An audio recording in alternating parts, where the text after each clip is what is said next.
the divine connection. Welcome to the Divine Connection Show.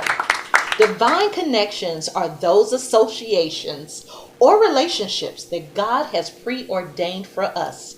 You are with your host, Katrina Deal-McCall, Clotia Mack, and Tenora Edwards. Hello, everyone, and good evening. Thank you for joining us for another episode of Divine Connections. We have our beautiful special guest. Let's first start with my sister, all the way from the big island of Hawaii. Let's welcome Yvonna, Lolange, and my other divine sister, Thresea, Cowan-Harris, right here in Cleveland. Welcome, ladies, to the show. Thank you. Thank you. All right. Okay. So I just want to open up with first Thresea Cowan-Harris. Sister, we go way back, way back. I think what, from age 9, 10? Let's see. We stayed on Coit, so we were probably we was in the 5th grade. So we was probably about what? About 10 or 11? Yeah. 10 and 11? Something like About that? Yeah. All right. So if that's not a divine connection, I don't know what is, because we have kept in touch and been the best of friends, sisters. Even when you was miles and thousands of miles away. Even when I was thousands of miles away, we have still been connected.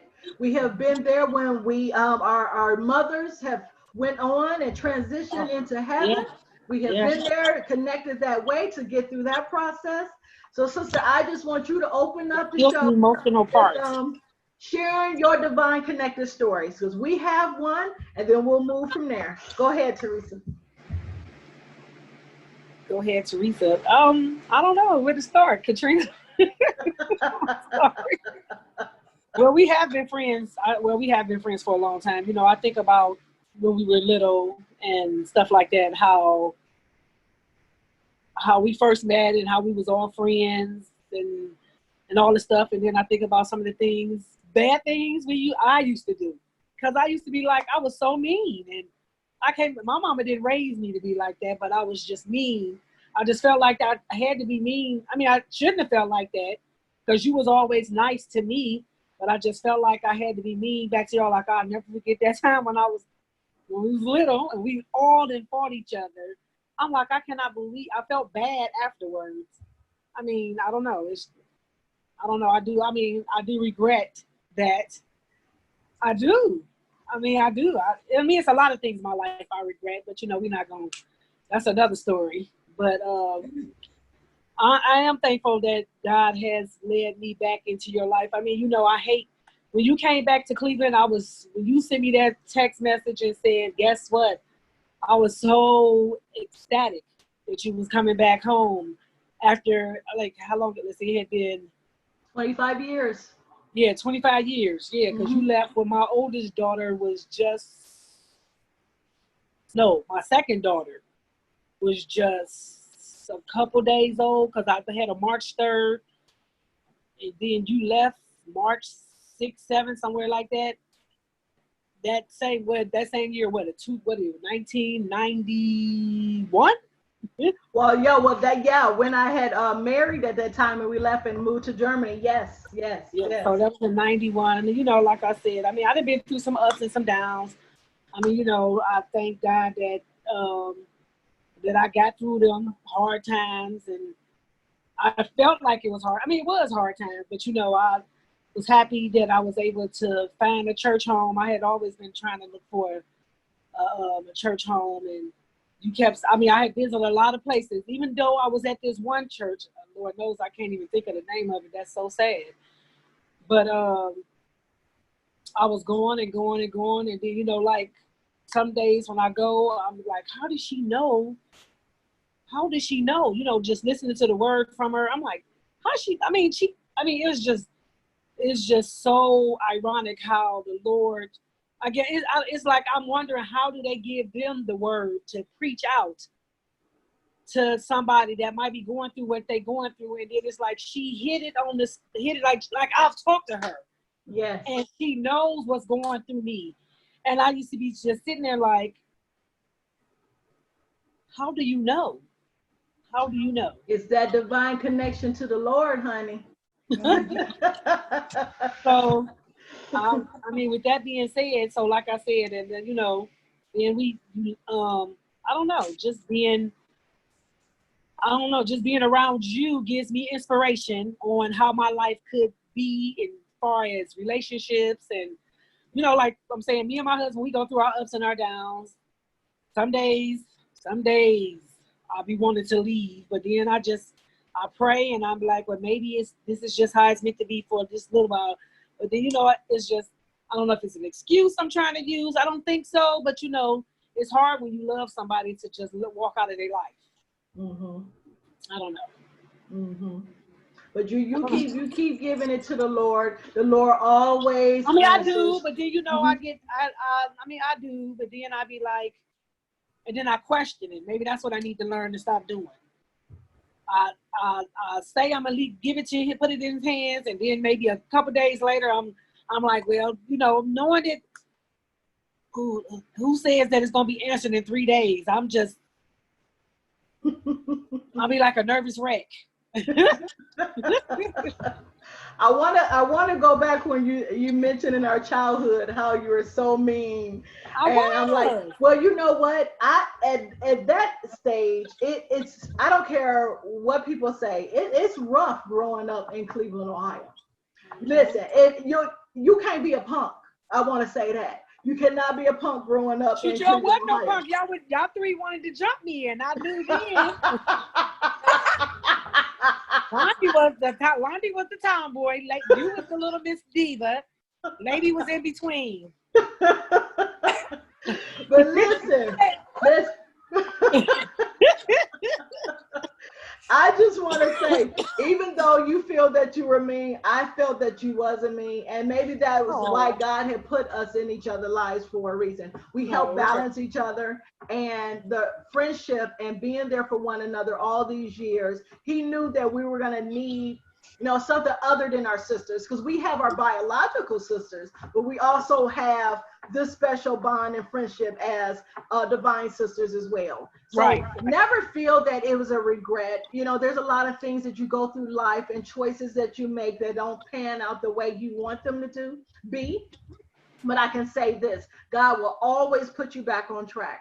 And those experiences will help grow and mature you. So never have that regret or sit like, oh yeah, that maybe been a poor decision at the time, but guess what? That decision, those circumstances you went to make you stronger, more focused, on a better path, and you can always go back to those situations or that time and say, hey, I would never do that again. So nothing's ever wasted. I would never do that again. Nothing is ever wasted. Girl, so my baby sister is here. Yvonna, hey. So I know you're still the sister still in Hawaii. The other sister moved on to Seattle, Washington. I'm here in Cleveland. So sis, share, because I know since we have been gone, you have had a lot of divine connected stories. Probably someone to fill in the gap where your sisters have come to the mainland. Come on and share with me. Well, my divine connection, gosh, it happened long ago when Speak up a little louder for me. Okay, so I lost seeking refuge in God a long time ago. And I found my relationship with him with my now husband, Philip. We went to different churches trying to, I guess, find a home church just like Teresa was. And we just didn't find one. We went to maybe 4 churches. So we finally found one church It was in Waimea. One of Philip's co-workers invited him to there, and as soon as we walked in, there was a connection. Can you guys hear me? Yes. Mm-hmm. Okay, I'm sorry, we're going to be going through a storm in a little bit on tomorrow. If you guys haven't heard of the hurricane that's coming in, Hurricane Douglas. Oh yeah, I heard it. Okay. We So- reviewed Hurricane Douglas. But it's the first. Ain't it the first hurricane to hit Atlantic? Ain't it the first hurricane this year? It's the first one, yeah. So it's going to try to pass by Hilo, but going upwards, but we're going to get the tail end of it. And so we got a lot of wind going on, but I'll try to speak as loud as I can. So when we walked in the church, I mean, I actually started in school, but when we walked in there, I mean, you could just feel this comfort just on us. And that was the first time that I just wept. And my sister went with us one time too, and it just, something came over me. And then I'm Pentecostal, so, and one time I was there just speaking in tongues and that Holy Spirit just coming out.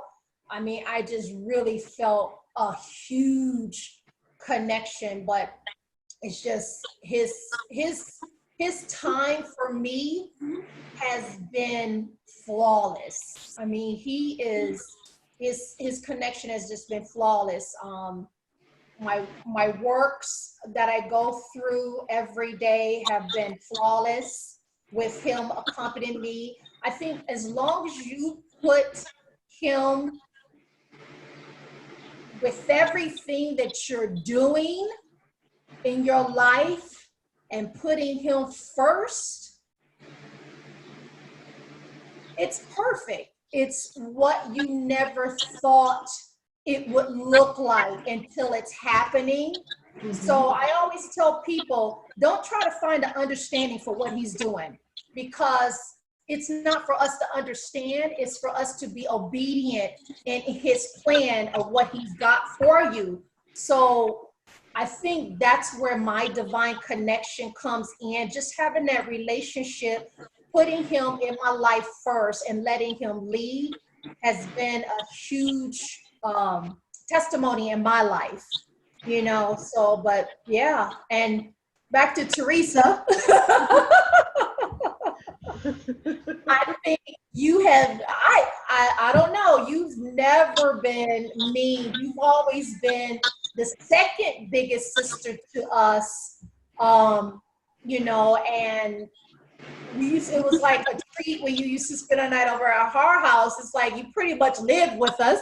Well, I did. And, you know, at the one time, that's what I'm really thankful and grateful for your mom for. You know, when my mom was going through that breakup with, you know, with Ben and stuff, and I was thankful for your mom to allow me to come stay with y'all for them few months. Mm-hmm. And so, you know, she treated me like, you know, like I was one of y'all. You know, she whipped my butt like I was one of y'all. Yeah. So that's, yeah.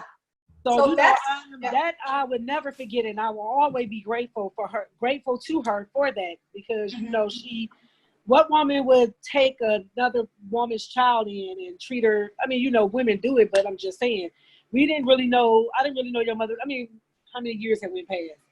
Maybe a couple years. We still really didn't know after y'all moved away from us, from Coy. We really didn't we stayed connected, but we stayed, like, my mother and your mother didn't really see each other as much. Right. Stay next door compared to after y'all moved away.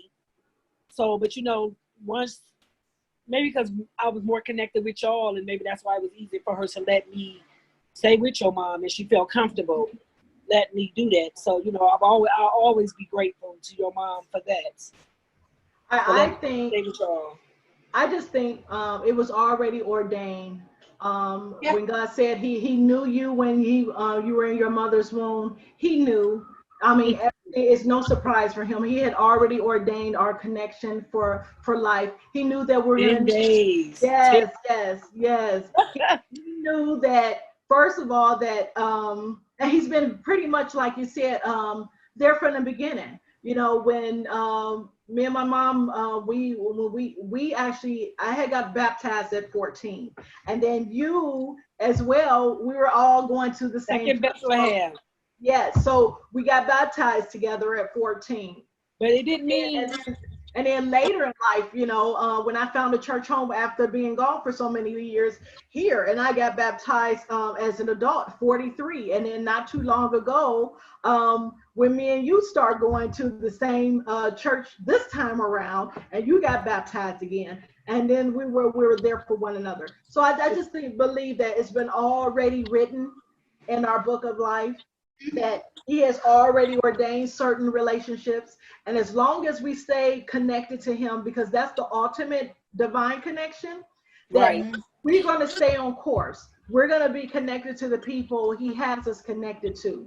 When we move to whatever levels in our life, he's going to connect us to more people. And then even if we look back and look around, we're just going to be like so amazed, because me just being back here, this is my 7-year anniversary of being back here. He has connected me to just wonderful women of God, been pouring into my life, and steer me in the way or the direction that he wants me to go in. And I just know that long as I stay focused on him, and like you said, sis, keeping him first, everything will line up and be in his perfect will. Yes, there's going to be storms. Yes, the enemy is very busy all the time. It's going to try to get you off course, but we have to fight a good fight, no matter what. And he'll have you second guessing things, but put everything, like you said, Yvonna, put everything, include him in everything in your life, even from the smallest task.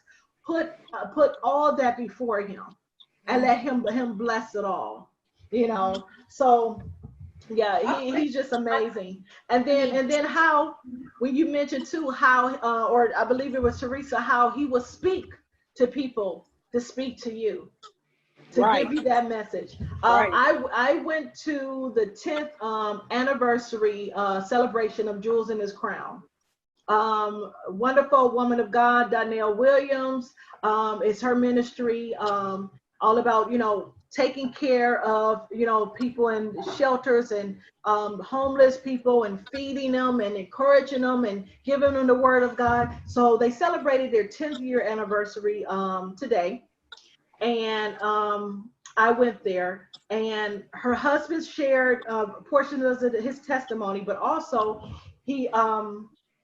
God put some things in his heart. So he spoke to me about some things that I had put on the back burner with God since this whole COVID-19 thing, some dreams and some focus. But before all of this happened, that I was so in, let me say, so proud of to put in place and get moving on some plans and some dreams ahead. But since all of this has happened, yes, I mean, continue to let him use me, but I just put my stuff on the back burner, not just encouraging other people and the things that they want to do, but I just put my things on the back burner. And he has spoke a word to me today, those things that I forgot about, the things that you got frustrated about, and God was like, what are you waiting for? Why haven't you asked me that?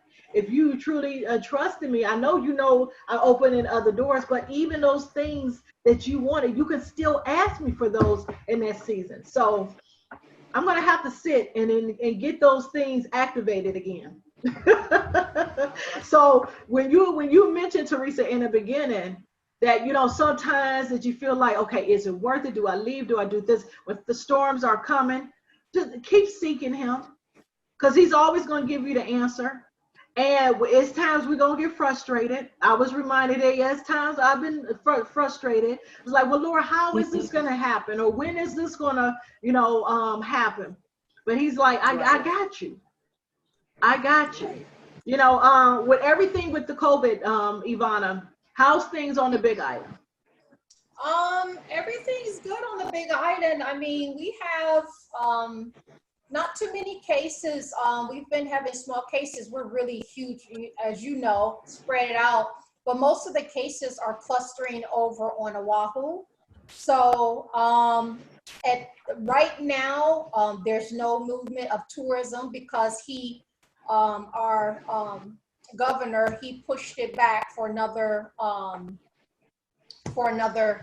month. So not until the end of September. So we're thinking October, but then that's when you got flu season coming in, and then you got all these things. So we don't know. I really don't know what's gonna happen. You know, God's on God's time, not my time. Right. So but being blessed at the same time, I've been blessed. He has kept us in this house. He has blessed us with blessings of money coming in. I mean, like, my insurance was low. I had extra money for this. And I mean, just food coming in. It's just been overwhelming. We're eating better than we were eating when I was working. Oh, you better speak it. You better speak it. Yes. Oh, all these blessings are just pouring out, and just to see how faithful he is.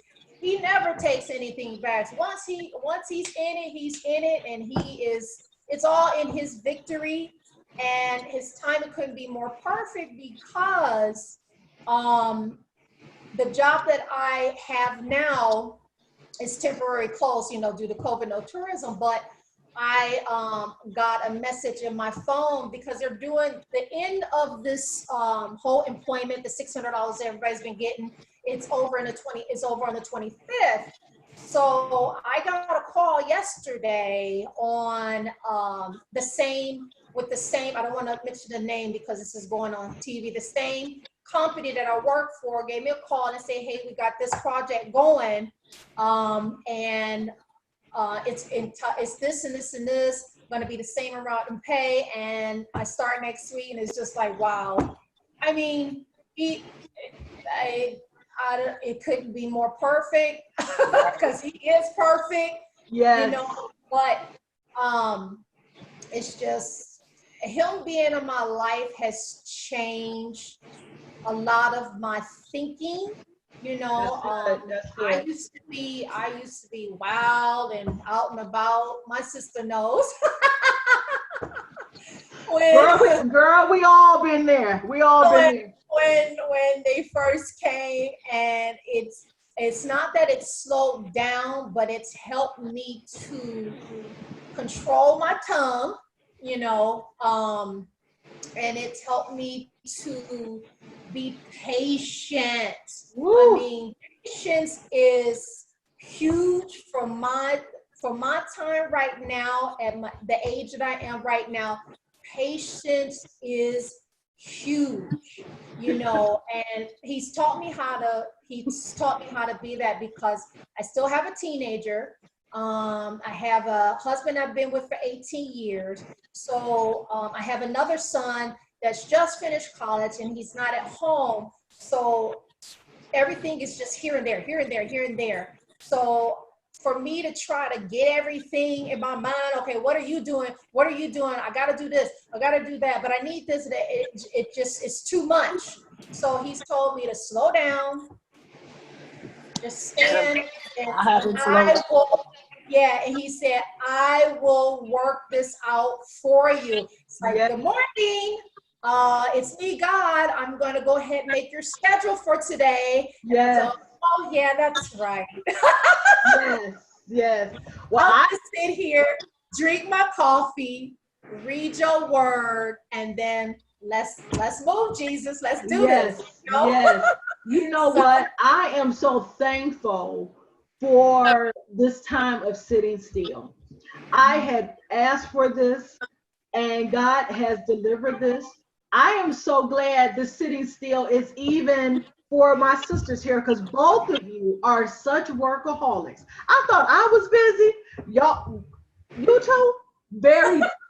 So when I hear that you're sitting down, sis, and you're reading your word, and you got time to get in your garden, I'm like, praise Jesus. She will have 3 or 4 jobs in a minute. That one there, Miss Teresa, I'm like, can y'all sit down somewhere? Take a breather, take some self. I know.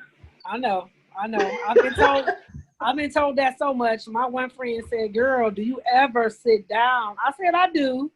She said, no, you don't. Every time I go around you, it's somebody's job. I said, but now there's nothing to do. I mean, which I really didn't do that much anyway. I slowed down, like the lady just said. She slowed down. I've slowed down a lot. But like like me and my husband was talking earlier when he was outside cleaning his motorcycle off. And I was telling him, I said, well, your daughters was all at my youngest daughter. She called me. I was sleeping good. Woke me out of my sleep at 1:40 this morning. And she's like, Ma, look at what your family doing. I said, Demetria. She's talking about, but Ma, I just wanted you to see. I said, girl, it's 1:40 in the morning. When you call somebody's phone this early in the morning, something is wrong. Right. You gonna answer your phone. I'm tired as I was. I had just got off work. I was supposed to get off at midnight. I got off at 11. So when I came home, I took a shower and I sat on the couch. Then next thing you know, I was asleep. That's just what I do. I go, like I just told Trina, I'm sitting now on the couch. And if I wouldn't have, I had to wake up. Because if I wouldn't have, I'd have slept through 4:45. Because my body is, I don't know. I just don't feel like I get enough sleep. And if I go lay in the bed, I will automatically go to sleep. So I try to sit up. But if I sitting up, I'm sleepy. Yes. So I just want you just to treat yourself to a day to sit in that chair, and if you fall asleep and you sleep for the rest of the evening, enjoy it. It's okay. I know it's okay. But you always, I guess, I don't know. Yeah. But God will put you on your butt when he wants to. He's done that to me one time. He was just like, okay, let's see. Right. You're doing too much. Let me sit you down. Oh yeah. Now that I know that will happen. I don't know. I don't know what had happened. I think that's when my foot had messed up. One morning I just woke up. I was like going here. I think I was working 3 jobs then. And I was. And then next thing you know, I woke up, didn't twist my ankle, didn't do nothing. I don't know what I did. Just woke up one morning, was like, oh, my foot was swollen.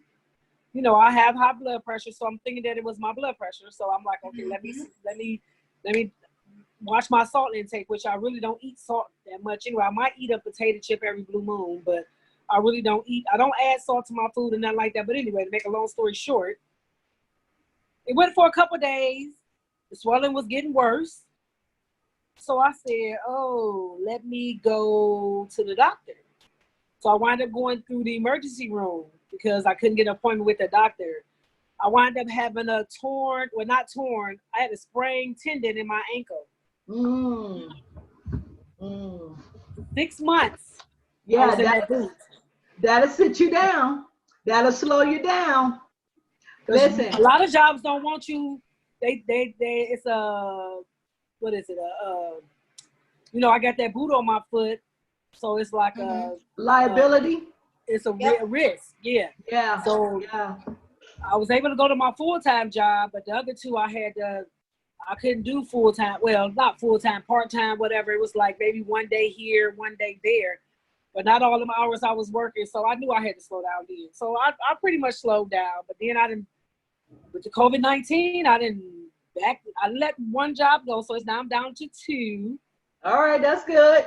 But I'm still busy. I'm always at work, and then I'd be like, oh, Lord, I don't feel like going to work. But I get up and go. Now, Teresa, share with our audience what you do. I know you do work for nursing assistant for hospitals in the West Reserve. Yes. So I know there probably has been a couple of divine connections there with your patients. Can you think of any stories that when you walked into or when you were connected to that one patient, you knew I had one patient I had one patient. It's probably been. I really don't even. Well, if I could remember his name, I couldn't say his name anyway. But it was at one facility that I was going to. I would never forget him. I walked into the room. I only knew him 1 week, and I walked in, and he was like, how we introduced ourselves, blah blah blah, and I told him what I'll be coming to do for him, blah blah blah, and he was like, okay, so that was on a Monday, and then I seen him again that Wednesday. And he wanted to take instead of taking a shower, he wanted to get into the sauna, but not a sauna, a whirlpool bath. So I said, okay, no problem, we can do that. So we got in the whirlpool and everything. And then I got him back into his bed. And then I was getting ready to leave the room. And then his family came, his son, his daughter, and his granddaughter. They came in from Columbus. I think it was Columbus. So they came in the room and they was asking me how he was doing, and I said, "Oh, he was doing okay today. We just got him out of the whirlpool, the bath and everything." And they was like, "Oh, okay." So I'm out in the hallway talking to the nurse, and his family in the room with him, blah blah blah. But then the nurse wanted to talk to him, talk to the son and the wife, and so I walked back in the room with the granddaughter. Me and her was just sitting there talking, and I guess he had dozed off, whatever. And then next thing you know, he opened up his eyes and was like, he wanted to talk. He was like, I need to talk to you. So I'm thinking he's talking to his granddaughter. So I'm walking away. He said, no, you, not her, you. So she walked away, and I walked up to him. I held his hand. And he asked me, how can I help him tell his family goodbye? Oh, wow. Wow. I cried the whole entire day because I didn't know what to say. And my one friend, she was she's a they call spiritual care guide, spiritual care guide, what is it?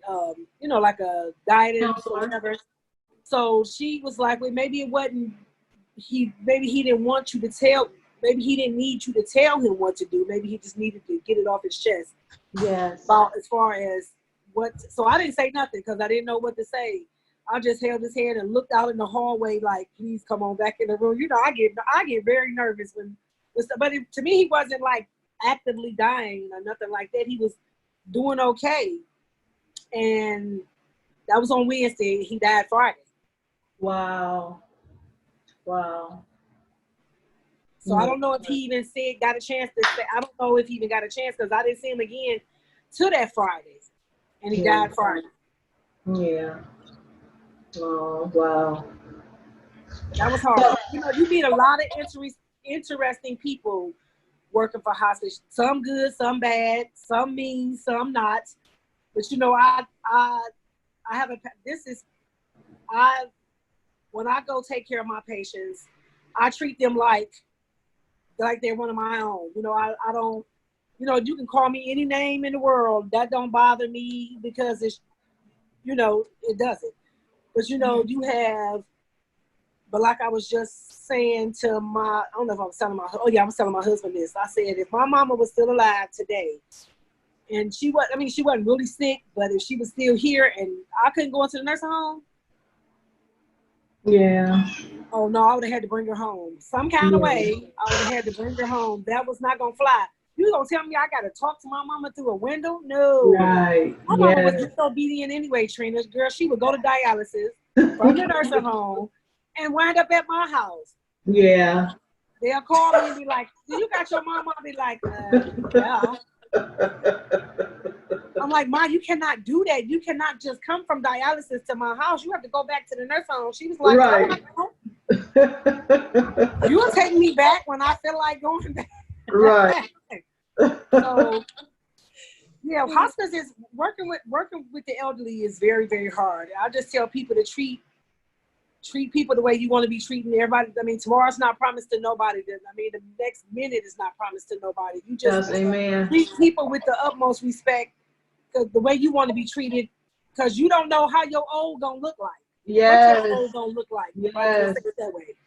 My friend told me that years ago. She tell people, you don't know what your old gonna look like. Yes. So you better start treating these people like you want to be treated. I mean, I've been around people that treated people like right. We get you. When they loved ones got sick. I'm telling you, I've been around a person. She treated. I mean, I will walk in the room. I mean, and I will walk back out the room. You know, because I'm like, I don't want to be involved in none of what you, whatever you doing. I don't want to. You need to stop talking to people like that because you don't know. You don't want nobody to talk to your loved one like that. So when her loved one wind up going into a nursing home, I pray that they didn't mistreat her. But I don't know that either. But I'm just saying, you don't want to treat nobody with these people. Don't call for this. I mean, I'm pretty sure if they could wash themselves up, take themselves to the bathroom, clean themselves up. I'm pretty sure they would. They wouldn't want you to do it. Yeah, that's true. That's true. And Yvonna too. I know you're going to be starting a new position because of whatever thing is going on. But I know you've been in the travel industry business for a long time. Has there been certain people you have made a divine connection with that you're still connected to now? Yes, several. The girl that I work across from, she's Christian too, and you know, she has devotionals as well as I do. That she gives a word when she can. She prays for me when she can. People who call sometimes too, they say, you know, bless you, you know, and I say, oh, bless you too. But sometimes it really depends. They'd have to go first before you can proceed after, because you don't want to get into a situation where your religion comes in play at work, because it's not a work related conversation. Okay. I guess because they're different religions within, you know, one area. So, but when there is something saying, well, bless you, and I go, well, bless you too, you know, and things like that too. So the return is respectful at the same time. But I had a divine connection at my other job. I had 2 jobs, 3 at one time, too, Teresa. But it's okay. We get into that later. So the job I was at, there was a gentleman. He came in with his wife. They were looking around, and he looked at me, and we were getting him some shirts. And he said, you're doing a good job. I said, well, thank you. So he told me that he worked for a company that built churches. And I was like, oh, wow. I was like, that's wonderful, and things like that. So when he started that, you know, when he came out first, and I proceeded after, and I told him I was Pentecostal. He asked what church I went to and when was the service, and we start, you know, connecting. So his wife said that she would go across and go to this jewelry shop. Don't want to name the name. And I said, wow, you think you might want to follow her? Because, you know, she's going to find something. He goes, she can get whatever she wants. So he said, me and my wife, every year, we go to the same place. Every year for our anniversary, we get into the same car. It was an old-fashioned car. We go to the same restaurant. We order the same meal, and we do the same thing every year. All of a sudden, because we had such a divine connection, I started crying. And my coworker, she started weeping too. She went in the back.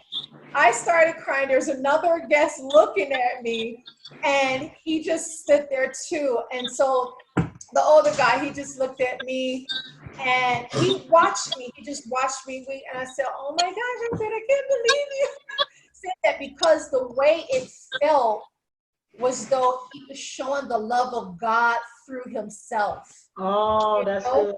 That's good. And it was just so, it was like God, woof, it just came over me again. So that was it. He left out and I was still crying. And then I finally cleared myself. He came back in. Here I go again. I'm about to cry again. So he said, I want you to write down something. So he gave me the website of a shop that he owns. So he said, I want you to go on the website, look at the shop, blah, blah, blah. And then after he left, we went on the website and looked at it. It was beautiful. But when he was leaving, he said, what did he say to me? He said, I'll see you at the gates, is what he said. Oh, deep. So I said, oh Lord. That's deep. I went in the back. I cried again. I haven't seen him since. I do remember his name. I mean, he had just finished surgery too. His knees. He had knee surgery. So, and I remember that too. But that whole connection was just fulfilling. It was like God put him there, a purpose for me to see what a blessing that other people can be. Just being there with their own experiences it was a comfort. It was just a really great comfort. So that was another divine connection that I really there's so many that you can't sometimes remember, but that one was whole.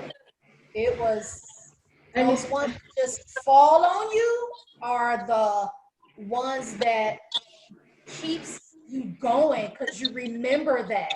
Oh, yeah. After how know, many years? After a long time at that, yeah. After a long time. Yeah. You know, like I said, I cannot remember his name. Well, I do remember his name. I just can't say his name out of respect because it's hospice. Right. But it's been at least 10 years ago, but I remember the whole conversation, everything. Yes. So like, I don't know.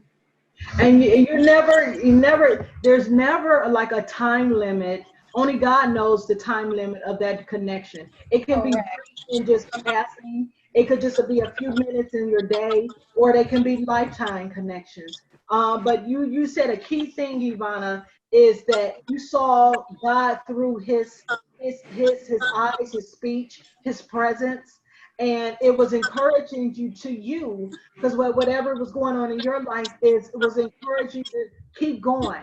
And then and when he left with that, I'll see you at the gates. You understand how powerful even that statement is? I'll see you at the gates. I will see you on the other side. Because even in that understanding, he knew that there's only so many people that you are going to cross paths with in life. Right. And you're going to be able to see those people again. So this is the whole reason why God connects us. And it's the whole reason why sometimes too, it's just to minister to people, because actually on the other side, I want to see my whole family in heaven. Right. And that's why it's so important to share the gospel. We don't have the time to sit and just and think if we want to serve Christ or get to know Christ. The time is right now. Because we never know. We never know what tomorrow holds. And I want to see I want to see everyone there. So that's just so powerful. Yeah, and I think just even the sinners of the sins, that's why Jesus died on the cross for our sins. We know not what we do, that's why Jesus died for us, and he's calling for his people, just to recognize his divine love for us. I mean, because a lot of people, oh no, I'm not stepping in that church because I don't want to stop doing what I'm doing. You're doing what you're doing is because you made a choice. Yes. But if you want to change your perception of what you're doing, the church is where you need to be, because that what you're doing can only go so far. Yes. But if you choose to continue to do it, then that's what you want to do. You know, that's what God made us choice, you know. But I'm going to keep going at you and persevering and being obedient to God, giving you a word for today to encourage you, you know, to keep encouraging you. There's a guy that I work with, and oh gosh, gangbanger. You know, he would go back and forth every year, Vegas. He has this really bad tattoo on his back, but you know what? I got nothing but love for you. Nothing but love. And I encouraged him every day. I encourage him, read a verse. Or I give him a verse. Or even just, you know, a good morning, a smile, something to give him. There is hope. Everyone is different. You know, you're not gonna always find somebody with a gun pointed at you. You're gonna have an opposite person that's gonna have nothing but a hug for you. So just reaching out, and every time he saw me, he knew I had something to say.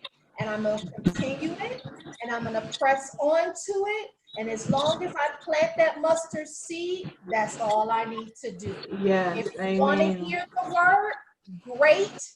If you want to take your time and slow down, great. You know, that's why we have, you know, choice pretty much. But I mean,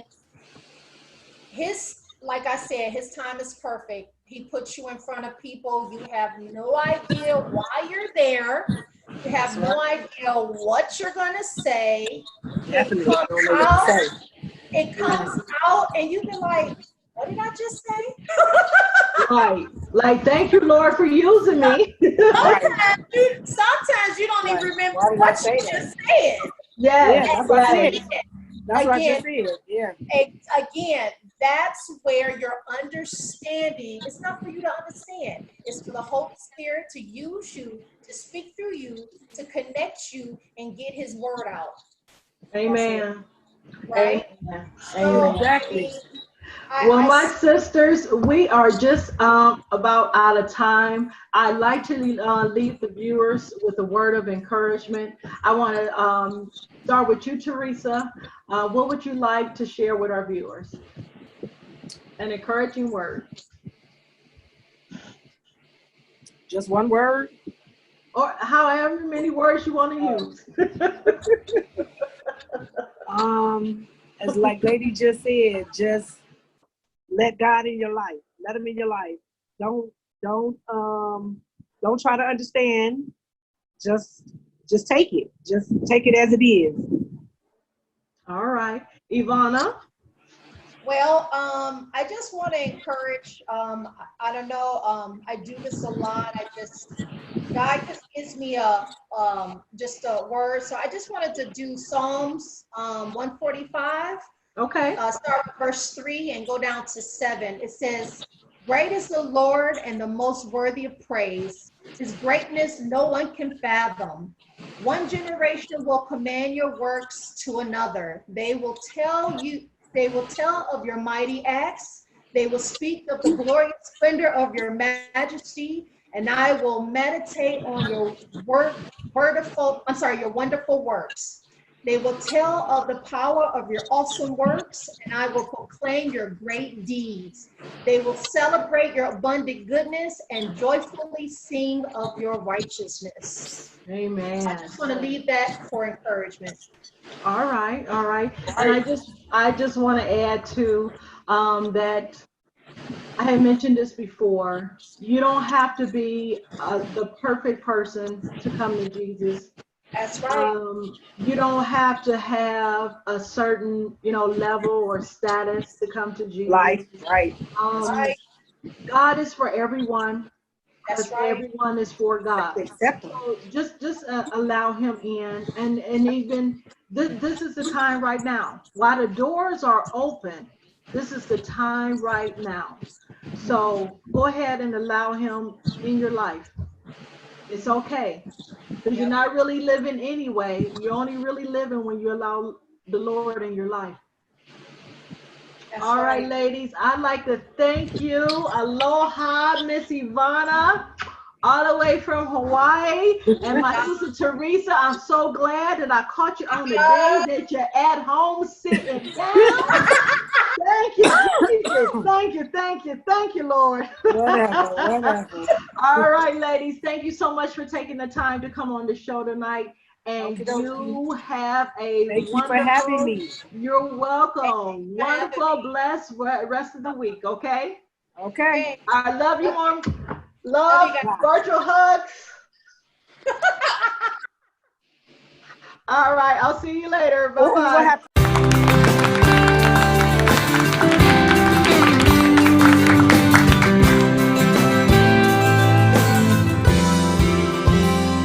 We edify, we uplift, we glorify. It's a divine connection.